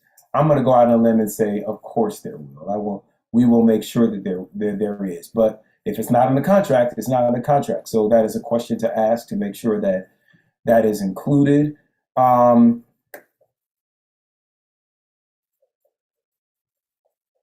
Again, GFL says that they will continue service for anyone. They will continue service for anyone who has service now until June, when or whatever time Waste Pro is ready to start the citywide service. And they will also sign up new folks who you need service. So if you're dropped by, or if you have Reliable or Latham or somebody else and you were dropped, they will take you. If you've moved into the city and you're new, GFL will take you. You may have to pay the entire 6 months in advance, because what GFL doesn't want, right, is they don't want to be left holding the bag. They don't want to provide you. They don't want someone that's like getting service and then not paying for it, knowing full well that come June they're going to be switching to Waste Pro, or they will be switched to Waste Pro anyway. So they're trying to make it make sense for them. Who will be operating the call service? Someone said address the debacle that has been created by this decision that resulted in GFL canceling the service. You would have to speak to the sponsors of the bill and the city manager about that. Again, I tried to ask some of these questions in the council meeting. I was blocked from doing that. I don't think that it was a good idea to announce the new sanitation provider without understanding when they would be able to start and securing agreements from all of our current sanitation providers. But that was a decision that was made without me, and that was a process that was implemented without me as well. So who will be operating the call center? The call center will actually be operated by Waste Pro. So they will operate the call center. However, you will still be able to call my office, the mayor's office. Our number is 470. I will put it in the chat. 470-809 7710.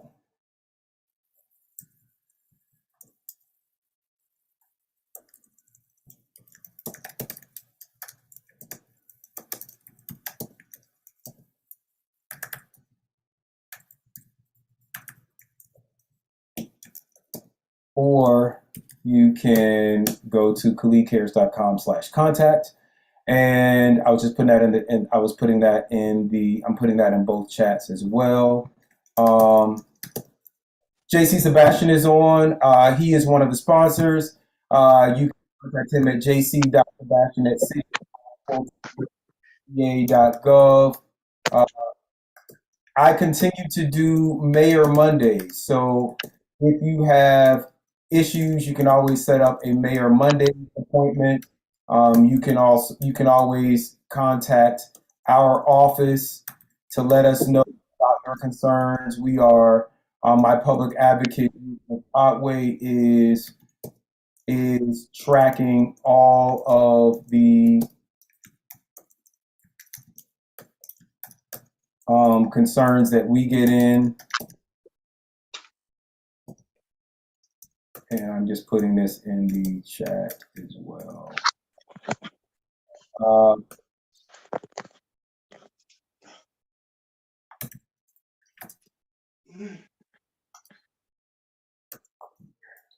Well, you just go to khalidcares.com/ one of those. JC, do you want to come on? And if you want to come on, just raise your hand if you want to come on, and you can address the issue of the rollout. But yes, so there will be a call center, and you can also call our office if you have comments and concerns, and we will continue to talk about this issue over the coming months. All right.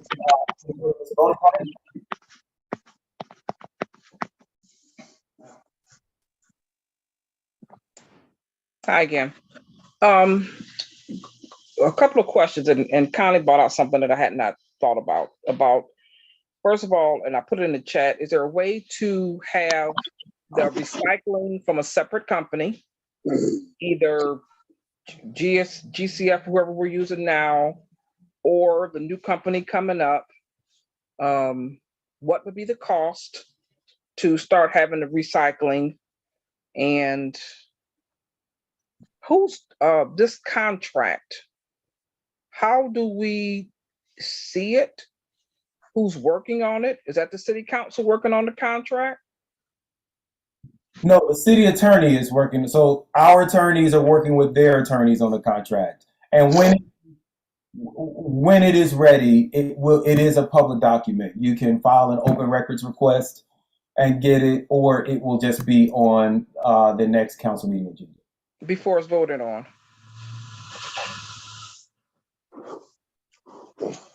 I would hope so. It is. Let me say this. Council can go into an executive session about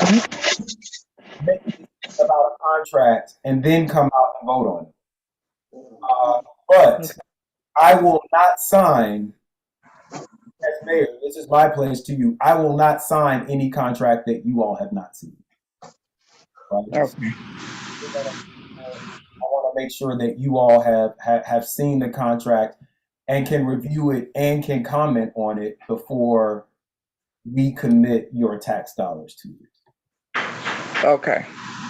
All right. Thank you. That was my concern, was the recycling and the cost. And I will say this about recycling. I did ask if we could create. So I want to say a couple of things about recycling. Currently, only about 25% of people in the city are recycling, maybe less. And then of that percentage, everyone isn't doing it properly, right? We have single stream recycling, but you can't put pizza boxes in your recycling can. And maybe you don't put pizza boxes in your recycling can, but maybe someone out walking, or someone in your neighborhood throws a pizza box in there. When that happens, the whole thing gets contaminated, right? And then once you have so much contamination in the recycling stream, whether it's grease, whether it's certain plastics or items that can't be recycled, then that whole load can't be recycled, right? So until we have more people recycling and more people recycling properly, until we get to that place, it's not really cost effective. In some ways, I wish everyone recycled, right? But in some what company does recycling? Years ago, we had recycling. We were the only people on our block that had recycling. Right. Actually does it. And in some ways, it's unfair, right, to make 75% of people pay for a service if we go to this citywide thing and now there's a recycling fee on your bill and you're and you're not recycling. The argument could be made that once it's on your bill, if you're being charged for it, you might recycle. But under our current city plan, at one point at least, GFL, who was our largest recycler in the city, did not charge anything extra for recycling. They didn't charge an extra fee. All you had to do was ask for a can, and people weren't asking for a can and they weren't recycling. So what I asked for in the special call meeting where we announced this was if we could set up recycling centers around the city at places like Creel Park and Merck Miles, where we usually do the bulk trash collection. Dr. Rao again talked about how there are some recycling centers, like there's a recycling center on Fulton Industrial that people don't know about, and that we just need to have a map of where you can go and recycle. Strategic Glass, which is in our city, is one of the largest glass recyclers in the country. So for folks that want to recycle, you're going to have to work a little harder for it. But if that's something that you're interested in, we're going to make sure that there are recycling options. And in as much as we can maybe have one recycling center in every council district, there may have to be something, that might drive the price up a little bit. Hopefully not by a lot. Maybe it won't be $18.71. Maybe it'll be $19.71 a month. But we'll have these recycling centers. But we're going to find a lot of this out together on Tuesday.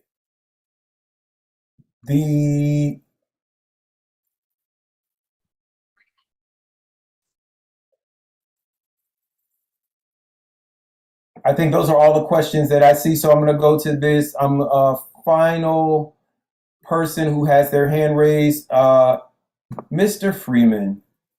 Is this Sheriff Freeman? Go ahead, Mr. Freeman. Yes, it's me. Good evening, Mr. Mayor. How are you, Sheriff?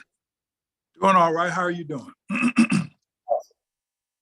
I just wanted to make a comment. First is that whoever the sanitation vendor is, they do the billing and all of that right now anyway. And the other issue is that, so if it's Waste Pro or whoever y'all get, they do the billing and then we pay them. If you involve the tax commissioner, Mr. Ferdinand, I mean, he's not going to do this for free. So what is he being paid? Well, the way that the tax commissioner's office works, he makes a portion off of whatever he collects, right? Yeah, I know. Uh-huh. That would be worked out in his contract. Now, I do think someone has asked why don't we just do direct billing? Exactly. That is also a possibility. And I don't know that it's something that we explored or discussed a lot. The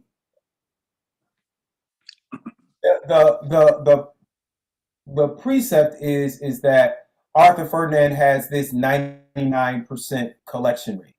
Now some of that is due to like putting liens on people's houses, right? But sure. Mm-hmm. He has a super high collection rate, and so we are going to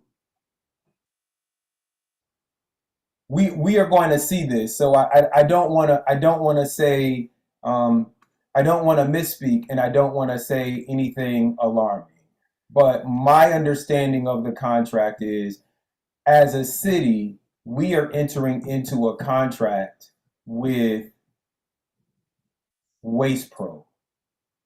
So we are going to pay Waste Pro however many millions of dollars it costs to do this service. And then the tax bill will recoup the money that we have already paid Waste Pro. Okay. I don't know what the possibility is for people to just do this directly through Waste Pro. I think the concern is that everyone won't sign up, right? Or that everyone won't pay their bill. Now, if we pay the bill on the front end, we're going to have to make sure that we get that money back, right? And so we could either set up a collections department or basically hire Mr. Ferdinand to be our collections department. If you all contract directly, if we could just say, right, Waste Pro is the only person who is allowed to provide sanitation service in our city, and everyone could contract directly. Everyone could, go directly with Waste Pro. Anyone who had service with someone else, we could cite them. We could cite the trucks, and then we could do that as a way to make sure that everyone just signs up with Waste Pro. But if you don't sign up with Waste Pro, and you don't have any trash service, I think that is some of the concern, that some of this dumping is happening from people who don't have any particular trash service. I don't know what data we really have to back that up. I think that a lot of the dumping is actually happening from people who don't live in the city, and they're just driving through the city and dumping things. Some of the dumping is happening from contractors who are building homes or remodeling somebody else's home. But I think that it's worth having a conversation about citizens contracting directly with Waste Pro in the same way that you pay your bill directly now. And I will say, under this current system, we've gotten to a 92% compliance rate. When we started, only about 60% of people had service. But right now we're at 92% compliance. So if Arthur Ferdinand is getting 99%, then our citizens on their own volition are right up there with 92%. And, I think that is a conversation that we, that is an option that we should explore. I'm going to go to this poll now. We're past 8 o'clock. We're at the 2-hour mark, and I don't want these meetings to be any longer than they should be. But thank you very much. But just take a look at that. Yes, sir. Yes, sir. And I will definitely bring it up. So in our poll right now, it's kind of still evenly divided. It's 54% that are not in favor of Waste Pro as a single vendor, and 46% that are.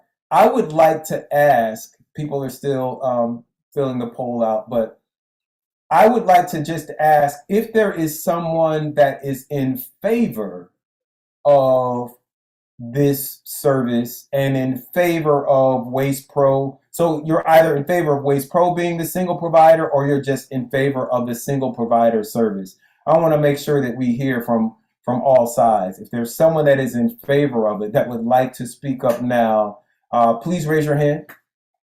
Please raise your hand. We would like to hear from you.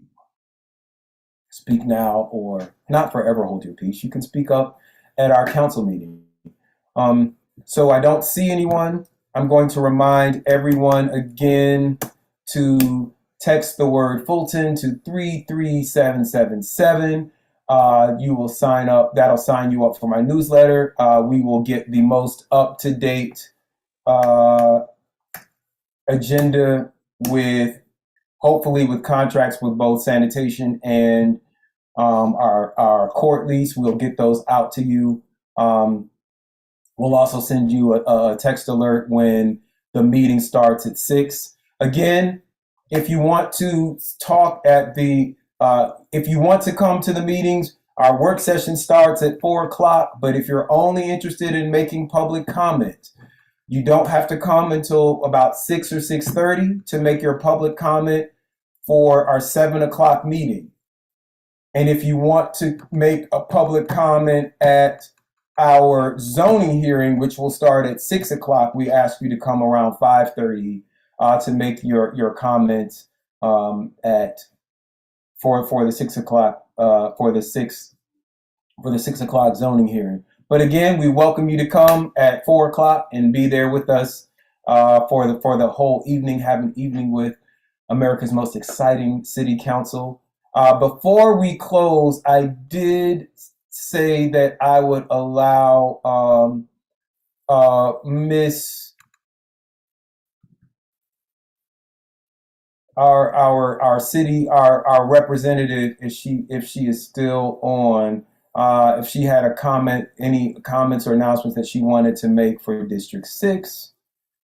And I will also take this time for our councilwoman-elect, Miss Linda Pritchard, to make any announcements. If you want to let people know where your swearing-in ceremony is going to be, or how to get in touch with you, you want to say a few words, Councilwoman Pritchard.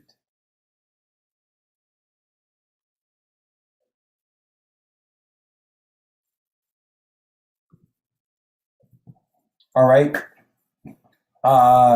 Seeing or hearing no further comments, I want to thank you all for being a part of this meeting, for taking the polls, and I encourage you all to stay in touch with our city.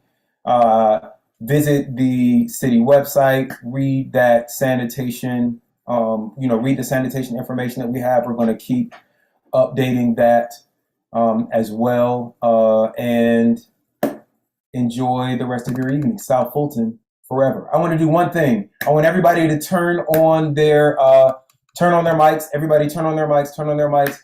This is something you all see that I'm wearing this Working Families Party shirt, right? So we like to bring, I'm going to say goodnight, and I just want everybody to say goodnight. I think it's important that we see each other and hear each other's voices. So this is say good night to everyone. So good night. Good night. Good night. Good night. Good night. Good night. Good night. Good night.